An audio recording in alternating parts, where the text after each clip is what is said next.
Science for Everyday Decisions, series by Center for Sustainable Development at the Earth Institute, Columbia University. For your consideration for a more sustainable life through education for sustainable development. A different one because we have a special guest today.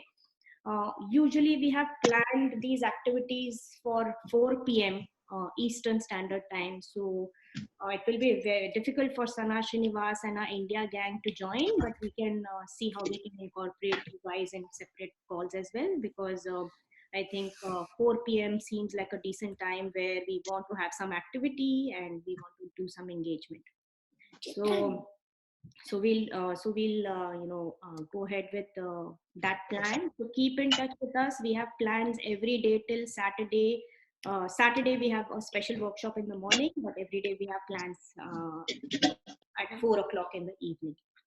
So now what we will be doing is we will be talking to Sahana Ghosh. Before doing that, just one quick reminder: wash our hands, stay away from as many people as possible. Be at homes. We need to practice social distancing, which is basically not coming in contact with too many people, because we have this dangerous virus that is running in our streets, and we need to avoid the virus and we need to run faster. That means we need to be at homes and not really go anywhere. That's the only way we can avoid this. We will also be giving you homework. So by the end of this session, we will give you homework to do. Tomorrow is Monday. We are getting confused. At least I'm getting confused between Sunday, Saturday, Monday, because every day I'm at home. So it's a little bit disorienting for me. But we'll now know tomorrow is, we have the calendar. Tomorrow is Monday, March 16th. At 4 o'clock in the evening, we will have a special guest. So come back at 4 again. So now, without further delay, I want to introduce Sahana Ghosh, who is a climate journalist and is also a daredevil, because she goes to places that many people don't go, which is very exciting.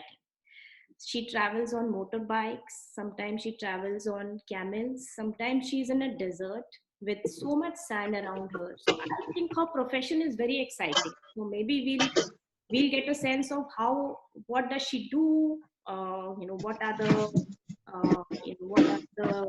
exciting projects she's worked on. She and I were in this village in Alirajpur in India very recently, and she got this really nice Indian dessert for me. So when we used to go in a long car ride, I used to have sandesh, which is a Indian sweet, and that was really perfect. So Sana, I will wait for us to meet next time so that you can give me sandesh.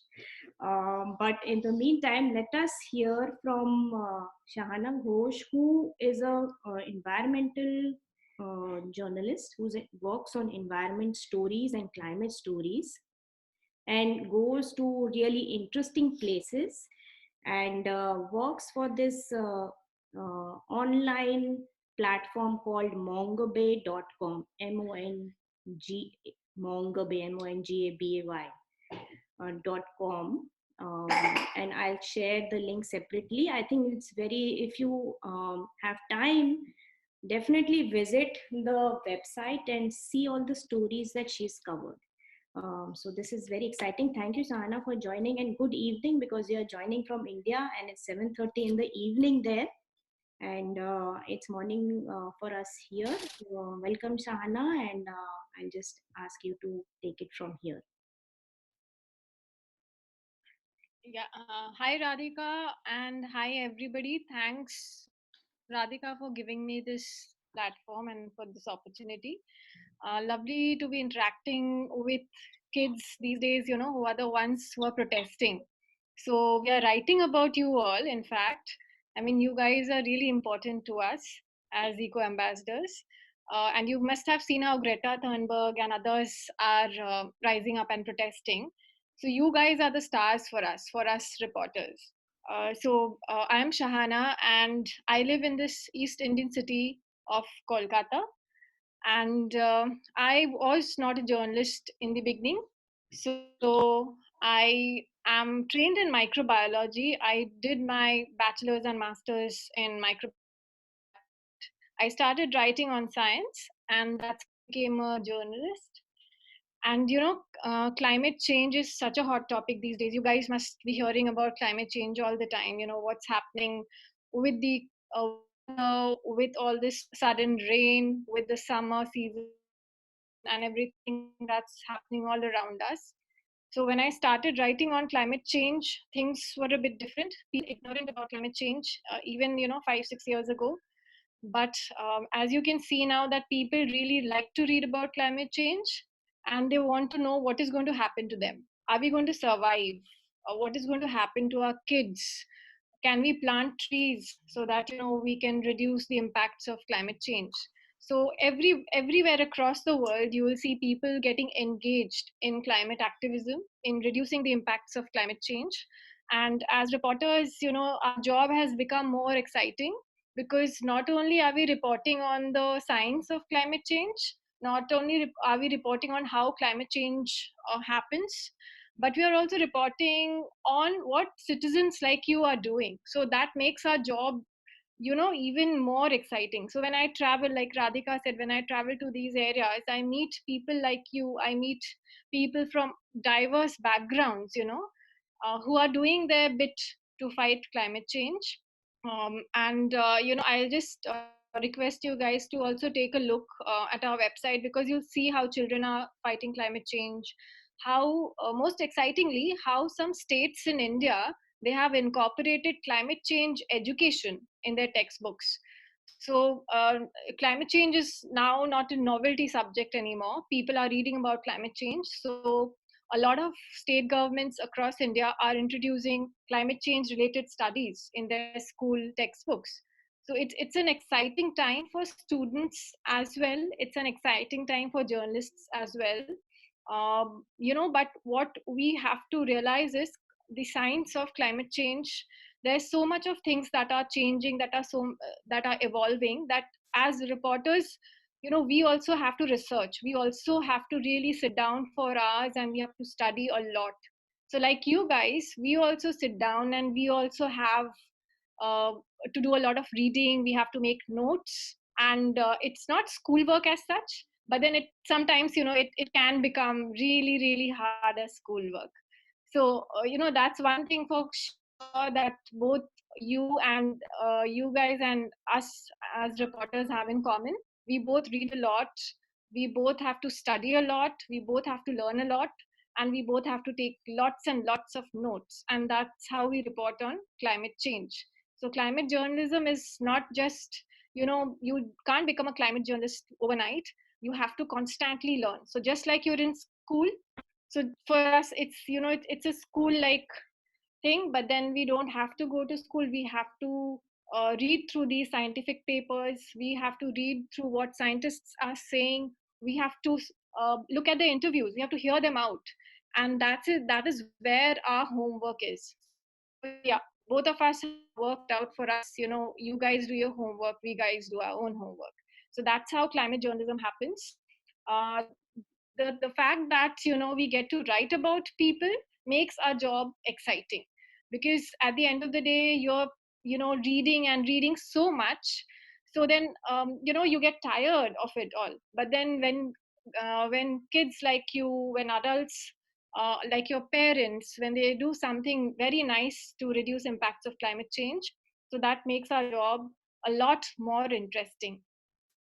So and the other part of our job is travel. So traveling is extremely interesting, of course, but then you have to see what to see, if the people in that region speak our language, or can we speak their language.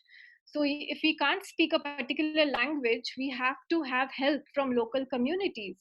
So even as journalists, we have to engage with local communities wherever we are traveling, whether it's in India, whether it's abroad, because without public engagement, it's very difficult to do climate journalism.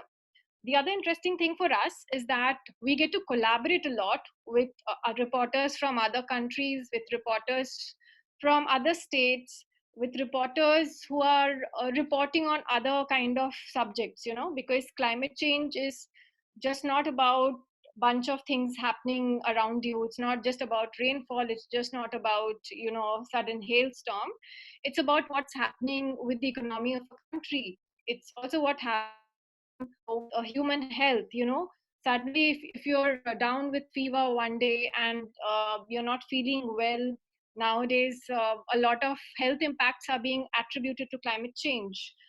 So there's a lot of context involved, and so just as a climate journalist, I cannot work alone. I have to consult my peers, I have to consult my friends who write on these kind of topics, and so there's a lot of scope for collaboration. So just like kids in school, you all collaborate on projects, or in high school when you collaborate on projects, when you team up together to do something. Similarly, we also team up to write a story. So yeah, so that meeting people from different backgrounds makes our job definitely more interesting, and that's how I met Radhika actually for one of these stories. And I think it's become more exciting because we get to exchange a lot of ideas also, even if we are not writing a story, then we get to learn a lot of things when you meet new people. So yeah, so definitely it's an exciting job, but definitely there's a lot of homework involved. Questions for me, I would love to answer them.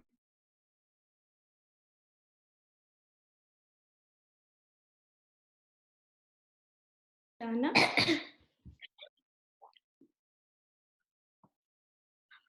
Yeah, hi. Hi, Sahana. Should we ask questions, or do you have more things, tips for us? So can you see the screen I have shared? I have shared my screen.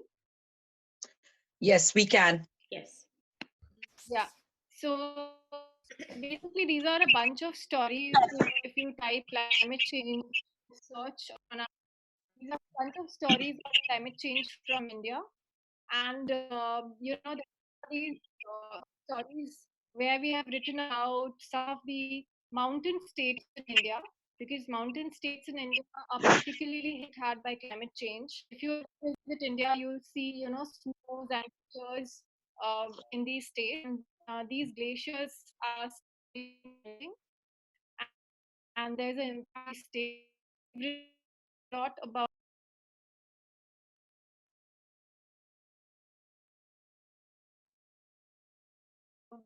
these.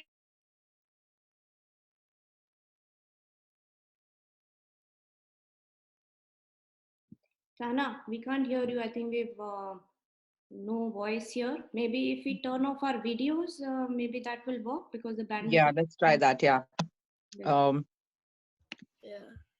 video turn off. Yeah. Sahana, you there?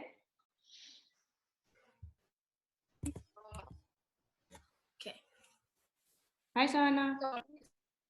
Where we have written about some of the you see schools and schools in these states, and about these mountain states, and our population grows, so our forests. So we can prepare. So public health officials can now start preparing. They a lot about these government have strategies. This prolonged heat wave, and Sahana, you have to go very slowly. Yeah, You have to go very slowly Yeah. because your voice was cutting. So maybe repeat the last few sentences again, and we've turned off our videos just so that we can have enough bandwidth. Okay. Yeah. So can you hear me now? Yes. Yes. So basically, as you see, India has a lot of mountain states, the Himalayan states, and glaciers are melting, snow is melting, and that's a problem for these states. So we have written about these states. We have also written about India's forests, because there's a lot of forests in India that are being cut down as our population grows, as we expand infrastructure. But at the same time, climate change is also taking a toll on our forests. We've also written a lot on how India is warming, how large parts of India has warmed, and these kind of reports also help public health scientists plan out how to protect people from impacts of heat wave. Last year, if you have read, India suffered a long heat wave. And so public health officials in a lot of Indian states had prepared a heat wave action plan, and it protected our citizens. So, we need to talk to climate scientists to understand what is going to happen in the future so that we can protect our own citizens, depending what climate scientists have to say. And we have written on these issues as well. So if you go through our stories, you'll find a bunch of these stories listed. And interestingly, we have written about some of these species, some of these really, really interesting exotic species called dugongs. You may have heard of dugongs. They are No. sea cows basically, and their habit Yeah, Sahana?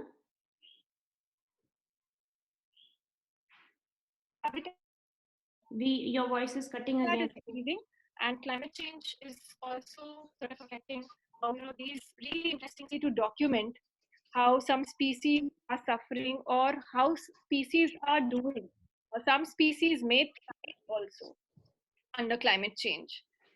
So yeah, hi, hello. Yes, yes, Yeah, we can hear you. am I audible? Yes. Am I yeah. So basically, I was saying that there are these interesting set of species that are suffering the impacts of climate change, and as reporters, we are reporting on these kind of subjects as well. So yeah, so let me know if you guys have any questions. Okay, I have a question.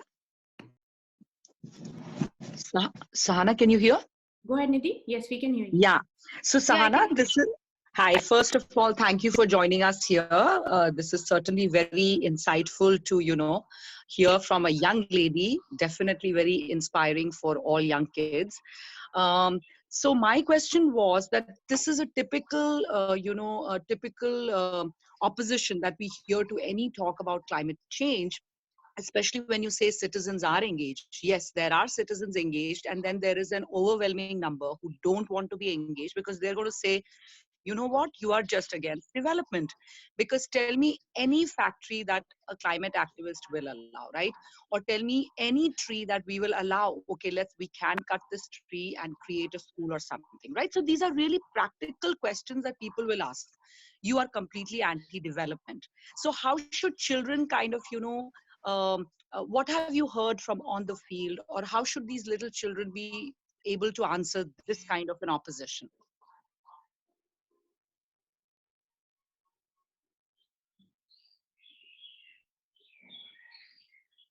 So I think, even as journalists, we face this question whenever we write on these kind of stories. So we are trolled on social media as well that it's Hmm. developed. That's why we are writing the stories. The fact is, I think children actually question government have carried out any whether the government knows if a project what are the impacts species around that, and if that can be minimized in any way. If not, totally can it be minimized? And has the government taken steps to minimize that? Because you have to have development, and you can't really stop development for a growing country. But at the same time, government should question as to what are the impact assessments, what do the assessments say, what are the species that are going to be impacted, how is the water around that project will be impacted, how is the air around that project. Okay. So I think that is where the science comes in, right? I would think like your emphasis on the science of it is very remarkable. Is something that all these children need to understand, that you need the science behind your argument. And as you said, if it can be shown that, hey, because of such and such factories in the past, this many species have actually depleted, and you show them with data, you back it up with, evidence, then people are likely to believe what is going on and therefore understand the impact better, right? And I think that is where your scientific, science-based journalism is so important compared to pure activism is great, but science-based activism takes it a step further, right? I think indeed that is it's an excellent point, because when Sahana met me, her initial idea was that okay, there is all this work going on, but how is what is the science behind the testing of water that we were doing at that time? And she, as a journalist, I was expecting that she will be more interested in just talking and understanding the context and everything. Of course, that became very important, but she also interviewed the scientist who was doing all these things. She also interviewed many other stakeholders, included in also looking at other scientists and other people who were involved in the science behind it. So I think that's a very good point. And for us kids who are the kids who are joined here, I think understanding the science behind things and getting those factual facts, the facts behind the phenomena, I think is important, and then we can go and do the the activism. So thank you for bringing this point. I think Sahana is saying I can't hear anything, so maybe we'll have to wait for her to join. But meanwhile, I think we've heard most of what she was saying. So any other points Yeah. that have come up? I guess I have one. Can you guys hear me? Yes, is this Alok? Oh no, this is William. Oh, hi, William. Hi, William. Yes. Hi, good morning, everybody. So I'm a high school teacher, and I really appreciate this. And in a way, I find it really eye-opening in the sense that it's almost as if the issue of climate change mirrors what's going on. That there's almost a social not my problem effect. How, at the very least, in the States, not many people took the pandemic seriously until it was actually on their shores, right? And I wonder whether or not that same effect is occurring with global climate change, right? Here, things are relatively okay. We've only had a very, very, very warm winter. And I wonder whether or not events like this could foster that sense of understanding and empathy. And I guess my question out of all of this is, I wonder what your ideas would be with regarding changing the mindsets of people, of the average person, right? Especially the feelings of hopelessness, helplessness.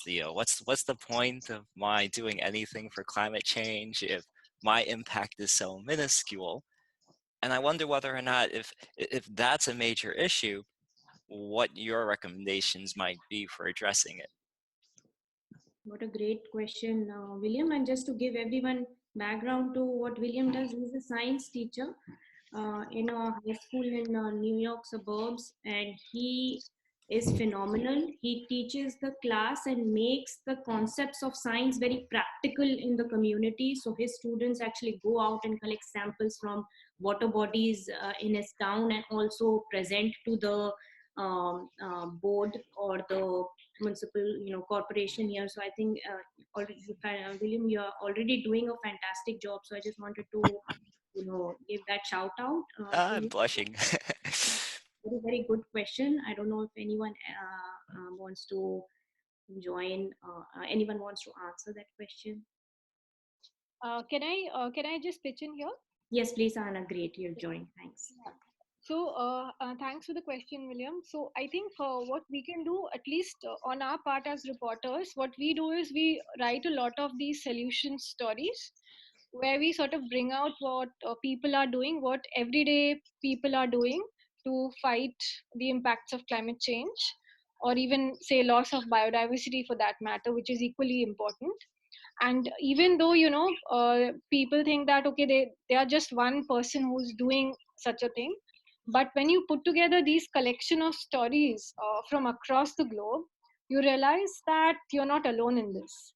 I think this can sort of starve off this feeling of hopelessness, that, can we do anything about it, or what impact will it have? Or after all, I mean, am I actually making a difference, or am I just one person? So I think getting those kind of stories out from the community level, and that's become one important responsibility of us as reporters. As much as we have to write on warning citizens of what's going to happen, we also owe a responsibility to society to write on the solutions, or the potential solutions, or what people are in generally doing, what are the solutions that are not working out, and what can be done to improve them. So I think reading more on these positive or constructive uh, stories can uh, can help people get away from that feeling of hopelessness. That's just a personal opinion. That's a Yeah. good point. I think from our experience in Rwanda, there is a lot of ignorance to the community and vulnerability.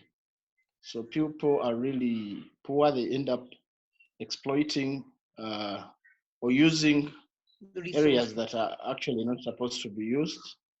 So those are the two main challenges: ignorance and vulnerability. So what the government has been doing, and what I believe needs to be improved, is first of all to engage more the leaders at the higher level, so that we can share the facts for policy advocacy to change, to influence policies, so that we can have that deliberate support at the policy level, but also engage more other stakeholders to ensure that we can change people's mindset through a lot of sensitization, working together with all practitioners, civil society, local leadership, community groups, and also uh, having that deliberate move and support by the government. Otherwise, it has been really a big challenge, because people really don't understand why they need to move, for instance, from wetlands, because they believe it is cheaper, and of course Yeah. with the vulnerability being poor. So my input here is that we need to do much of dissemination of these facts, so that people really understand why this is being done and the benefit. We do a cost benefit analysis. In the long run, how are the communities benefiting?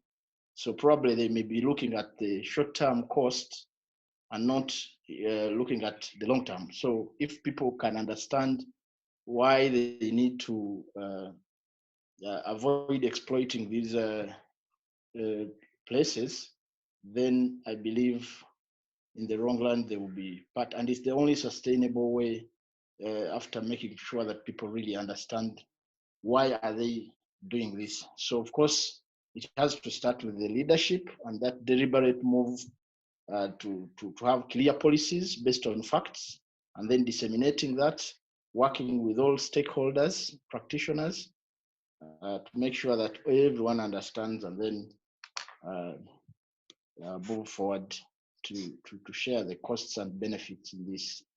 Thank you. Thank you, John. Just to give a background, John is joining us from Kigali in Rwanda and has been working in the education sector for many years.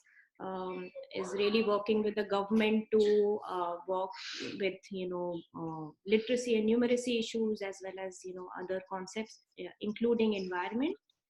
So thank you, John, for your points. I just want to raise this issue that John brought up the national level component, the policy level component. Sahana also brought up as her own profession, what her contribution in terms of journalists, what can they could do. I guess my point is that if we can also look at what our communities how rich our communities are. So for example, I live in a community that is rich with ideas, including the students who are young students. There is a high schooler who has just created this survey right now on plastic issues. So he has surveyed all students, thousands students in his school, and has brought up this issue that plastic is a big problem in the school. So clearly, I think students and youngsters have taken this challenge on. I think we need to support them. We need to give them the platform so that they can bring up these interesting stories and share with all of us. So every community has its own, ideas. Every community has its own set of problems, local problems, and local actions. So let us focus on those local actions and local problems also, and not just wait for, government will do this, or the federal government will do this, or the state government will do this. So I guess my point is that we should recognize these eco ambassadors in our own towns who can bring about this change in every little way. And if all of us take that on as a responsibility and take that on as like a action that we need to do, I think that will create a big difference on its own. Anyone else who wants to share their ideas? I think there are all these youngsters who are here on our call. How about Ishika? Anyone else who wants to share their ideas? I think Ishan is also here. Who else? Yes.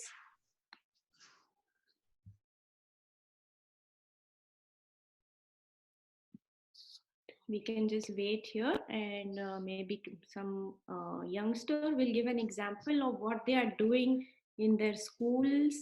Ishika's brother, we just did a recycling presentation in the school. How do we correctly recycle? So all those, I think, little initiatives are important. Anyone wants to speak up to any of these important issues? Hi. Can anyone hear me? Yes, please go ahead. My And name's introduce. Spencer Phelan. I'm a senior at Plainage High School, where William, the one who asked the question before, he works. He's my advisor, and I worked with him on a research project counting microplastics in my hometown, because I really wanted to see like the magnitude of the problem, because I wasn't sure how bad it really was, and I had always like, I guess, overlooked it as something that I didn't think was as bad as it could have been. And then after my research, it was way worse than I thought it was going to be, and that I really think it should be. So after writing my paper and like finishing everything up, I wanted to do more. Like that wasn't, I felt like that wasn't it. So I continued to tell my friends, my family, everyone in my school all about what I had done.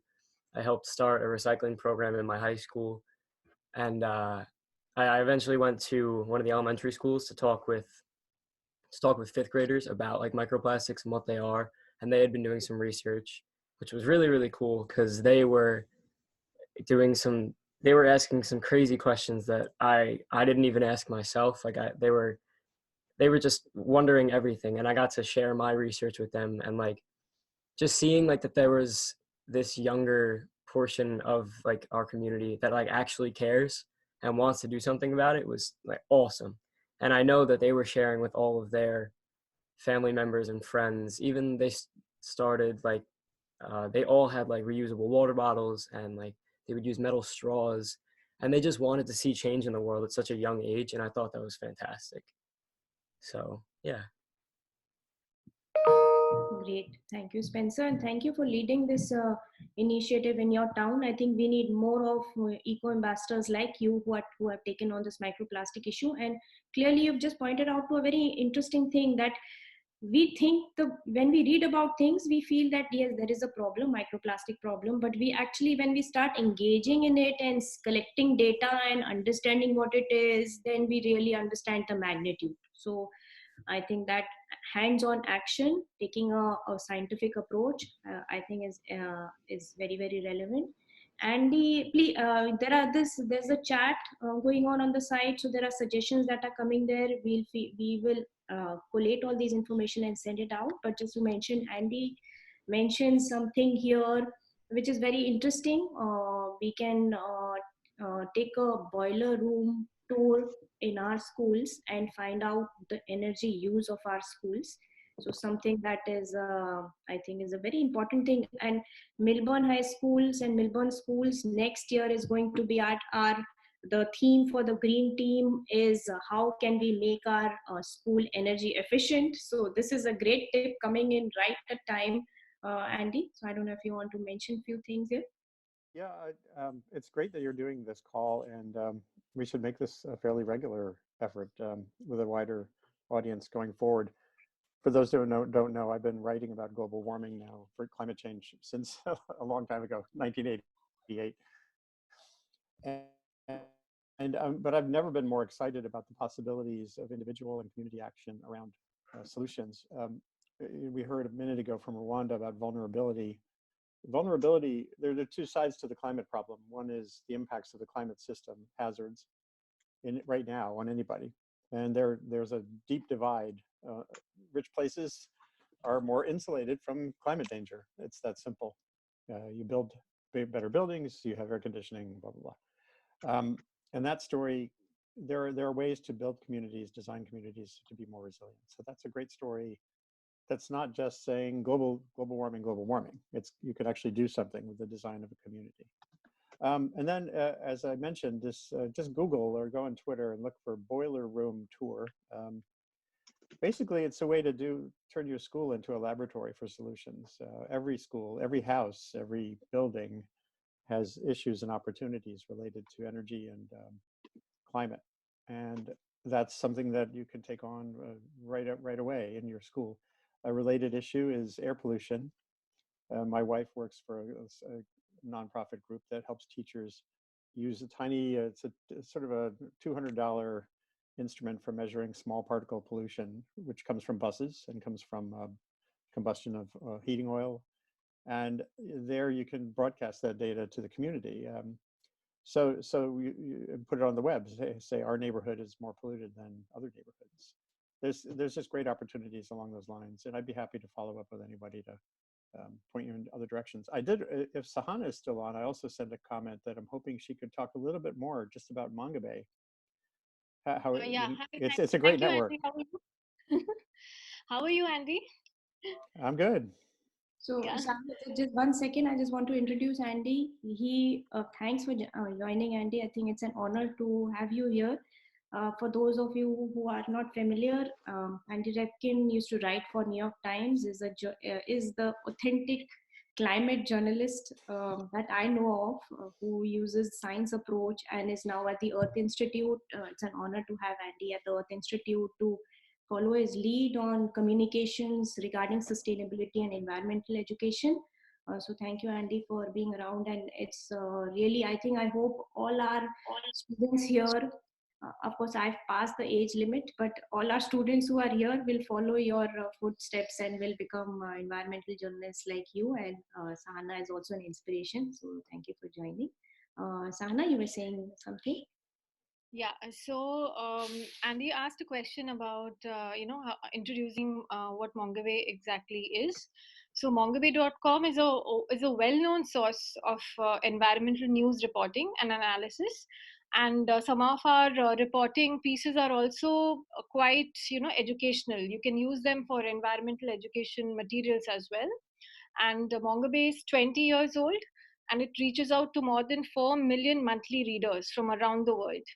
And we have bureaus across the world. We have bureaus in Latin America, we have bureaus in Indonesia, in Madagascar, and India was launched in 2018. So the India Bureau comprises of 6 staffers. We are spread across India, and our job is to document what's happening in India. And when we talk of India, what happens is we also end up writing a lot about cross-boundary or trans-boundary issues. Because India is surrounded by countries such as Bhutan, Nepal, Bangladesh, and Pakistan. And when climate change happens, it's just not one country or one specific community that's being affected. It's happening across boundaries across the globe. So we have a job to just not report on India, but we have to look out for transboundary issues as well. Do take a look at both mongabay.com and our other bureaus, and you'll find a lot of important stories, a lot of inspiring stories of what people are doing across the world, of what's happening across the world in terms of environment, in terms of climate change, in terms of biodiversity loss. Thank you, Sahana. Sahana, one question for you. How did you decide to become a climate journalist? And was that something that you had already focused on in your career or through your education, or was it something that you happened to come into? So that was totally serendipity. I think I would say it's serendipitous because I was trained as a microbiologist, not as a journalist. But when I started writing on science, you eventually start writing on climate issues, and because that's what's really happening around us, and you can't really ignore it. And so that happened quite by chance, quite by accident. It was something that I, as a journalist, could not ignore. And when I started writing about climate change, I didn't have much of an understanding of the science behind it, so I had to really educate myself. So in that sense, I was really lucky to have these scientists who became my mentors as such. I could reach out to them whenever I needed to understand a certain issue. And without understanding an issue, I think it's very difficult for us as reporters to report. So I've been really lucky to have these mentors who are scientists, and also gradually I started building up a network with a lot of important editors, and they have helped me out as well in order to decide, how we can do a particular story, what are the building blocks to a story on climate change, what are the obstacles that you face when you write on climate change, and also importantly, how do you convince your own newsroom editors to let you write on climate change. It happened quite by accident. It was not planned. And it's been a constant learning process. Yeah, that's what I enjoy most about it. What are your tips for students who are young? And I'll let Nidhi ask her question, but my last question for you, Sana. What tips do you want students who are on the call to know when they want to be a science journalist? Do they want to focus on the writing? Should they focus on the understanding the science component comes together? What are some key tips that maybe things? So I think when you also say science, I started out writing on a lot of different disciplines in science. I wrote a lot on astrophysics. I wrote a lot on nanotechnology. For the last 2 years, I've been writing exclusively on environmental science. So that meant I had to really pick up a lot of the environmental science that I did not know of earlier. So if you really want to do science journalism, then you must have an open mind, because science is interdisciplinary. So you just can't stick to one discipline and say that I'll only learn about climate science, I'll not learn about any other discipline in science. So I think that's not a very right approach. So you have to really, if you're doing a story on any issue, you have to really learn what's happening, what's the context, what's the background, what's the science to it. So I think come with an open mind and accept that challenge. And if you are ready to accept that challenge, that it's a constant learning process, that you can't just say that I've learned enough, I have passed this grade or that grade, and I'm done with learning. So I think that's not science journalism, because science is constantly being updated, and so as a journalist you must also be updated. So yeah, I mean, just be open to that idea. If you're really open to that idea, if you're up for that challenge, I think it's good to have more science journalists.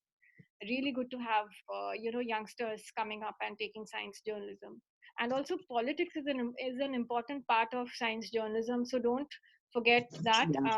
You can't really do away with policies, politics, diplomacy in science.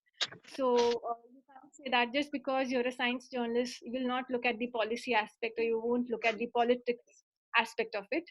So yeah, definitely keep an open mind that it's an interdisciplinary vocabulary beat, so to say. It's something you need to learn a lot about.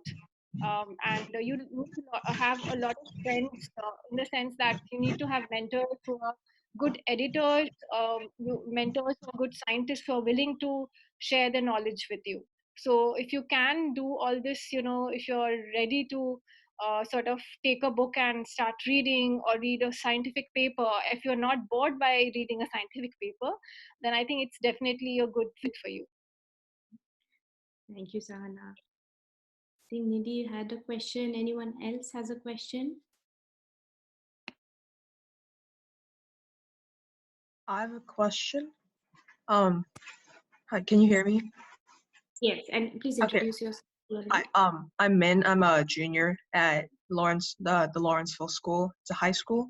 And I was just wondering about Sahana, what you think is most important to expand the audience engaged in climate change and sustainability, especially since we're seeing from ardent climate activists like Greta Thunberg finding difficulty reaching out to people, like reaching out to ordinary people who are not particularly interested in the issue of environmental sustainability. So I think somebody earlier mentioned, early on that what people can see, the tangible effects of climate change. That's what really connects them to the idea of sustainability. So if you go down to the community level, and if you see these extreme events, the coastal communities, for example, in India, who suffered the impact of extreme events, and so if you really talk to them, you realize that they're open to the idea of sustainability. In fact, some of their traditional practices were quite sustainable, and those practices got eroded somewhere in between, but they are now coming back to those traditional practices. And I think this is how you can really engage an audience or engage the community in talking about sustainability. Tell them, ask them what's happened before, or what were the practices, what were the traditional practices, and how were these traditional practices protecting them from different kinds of impacts.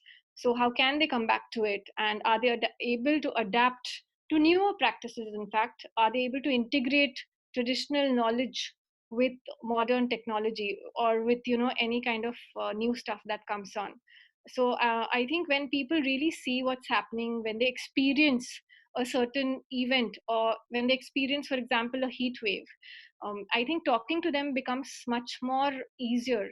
Talking to them about sustainability becomes much more easier. And also you'll see, especially in relation to plastics and microplastics, people are increasingly becoming aware. When they go to marketplaces, they are now really using cloth bags. So it's all about how what kind of impacts they are facing, and the way to talk to them about impacts is also talking to them about the health impacts of climate change, health impacts of say excess of a certain material in the environment. So this is something which they can feel. This is something which especially women, because they are so into how their child is going to grow up. So it impacts women also in the way that they start thinking more about sustainable practices. So I think, yeah, there's a lot of scope in getting audiences to be engaged in sustainable practices. Thank you, Sahana. Thank you, Min. Any other question? We would especially like to hear from someone, youth. For Yes, our John. case, we've not seen so many journalists engaging in environmental journalism, and I believe partly it's because most of these journalists, especially the private practitioners, write stories that sell. So we have been having a challenge of not so many journalists engaging in environmental journalism, probably because the stories are not selling because of course, the ignorance of the community.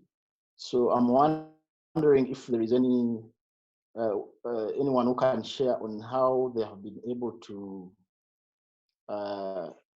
probably get people to buy in, especially these stories, or funding for environmental journalism, because very few people, especially the private practitioners, may tend to run away from this because probably the stories are not really touching the community, are not sisters. But I believe this is a very good tool to ensure that people understand, disseminate this information on a wider scale.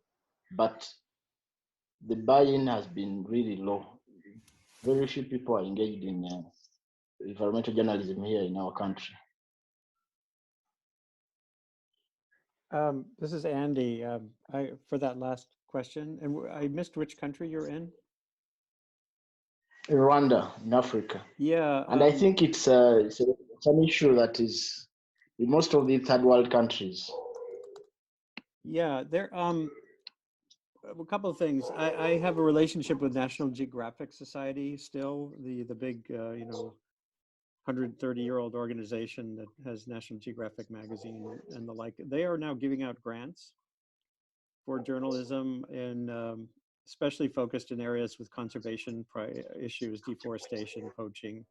But they not just those things, also climate and the like. I just put in the chat box a link to the National Geographic page with the grant information, and I could follow up with you. There is also the Earth Journalism Network, which is a global network facilitating environmental coverage. And they quite often will post when there are grants available also from other organizations to help finance journalists who want to write about environmental issues, even when, as you just said, they're not always something that a publication will want to pay for. So there are ways to do that.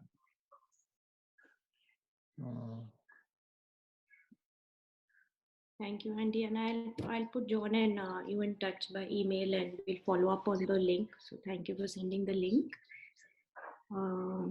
We have 5-7 more minutes. Is there anyone with any additional thoughts?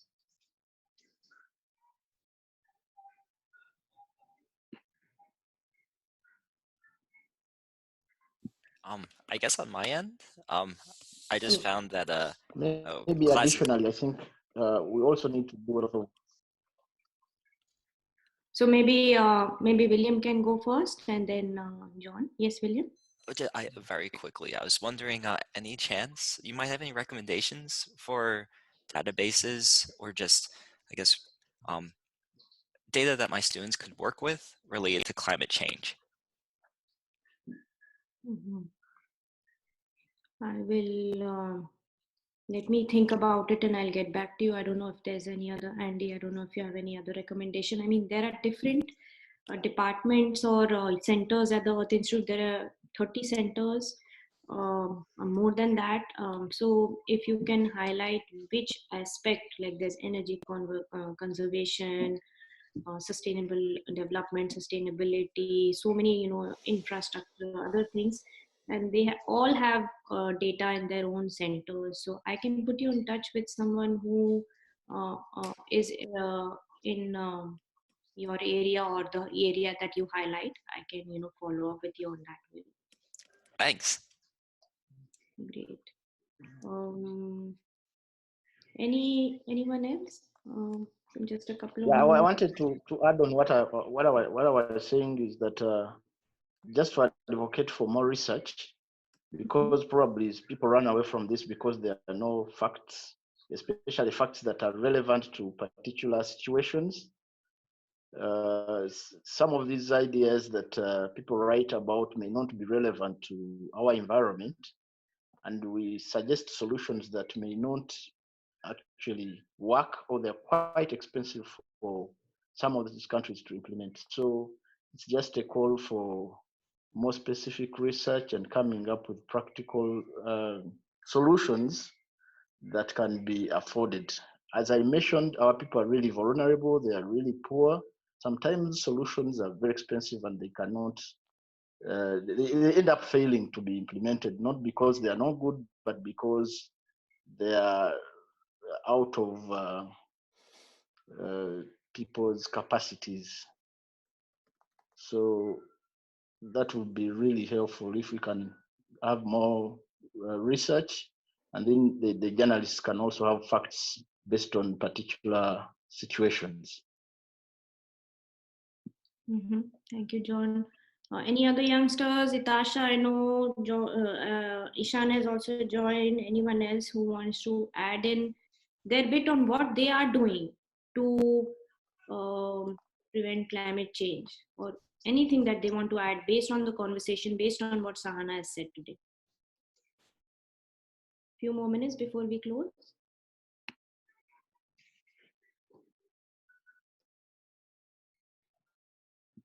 No? Great. So I think, but this is not the end of our conversation. Tomorrow we are back again at 4 o'clock to talk to Dr. Yanis Benamor. He is a microbiologist and has worked on TB, Ebola, HIV, and is now has latest statistics on coronavirus. So if you have any questions that you want to ask a public health specialist who is up,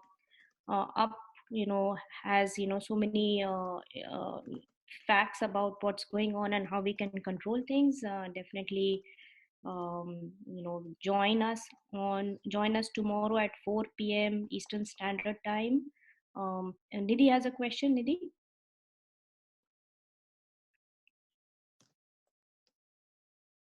No, probably not. No. And there is also a homework for everyone.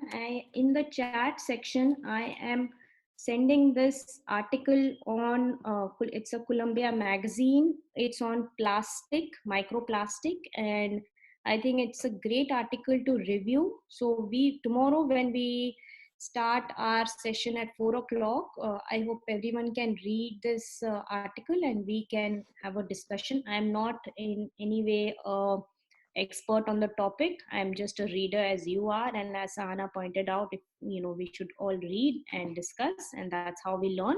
So let's read this chapter for tomorrow, and let's see how we can engage in this topic of microplastic and see what we can do in our own communities. Before we hear from Dr. Yanis Benamor, Hain has already shared this Zoom link for tomorrow. So please join us at 4 p.m. on discussing about microplastic and getting facts from Dr. Yanis Benamor on coronavirus. Okay. So just wanted to, comment on, can you hear me? Yes, Nidhi, I can. Yes. Yeah.